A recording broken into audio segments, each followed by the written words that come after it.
போதைக்கு யார் காரணம்? போதை பொருளுக்கு யார் காரணம்? முதலமைச்சர் ஸ்டாலின் அவர்கள் தான் காரணம். மறக்க முடியாது, மறக்க முடியாது. அண்ணா யூனிவர்சிட்டி கடந்த ஆண்டு டிசம்பர் மாதம் அண்ணா யூனிவர்சிட்டியில அங்க படிக்கின்ற பெண் பாலியல் வன்கொடுமை செய்த ஒரு கொடூரன், ஒரு மனித மிருகம். அவன் பார்த்தா முதலமைச்சர் படம் எல்லா படமும் போட்டு வச்சுக்கிறான் அவன் வீட்டில். அவன் திமுக காரன். அவனை பிடிச்சி அவனுக்கு துணையா இருந்தவனுக்கு இன்ன வரைக்கும் வெளியில யாருக்கும் தெரியல.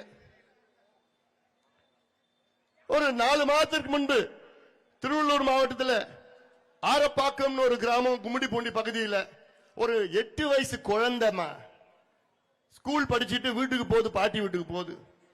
அந்த பொண்ணை பார்த்தா 3 மணி நேரம் காணல. என்னடா ஸ்கூல் முடிச்சு இன்னும் வரலையே வரலையே உங்க அப்பா அம்மா போய் தேடிட்டு இருக்கிறாங்க. அந்த பொண்ணு பார்த்தா ஒரு புதர்ல அப்படி ரத்த காயத்தோட இருக்கு. குழந்தை 8 வயசு குழந்தை.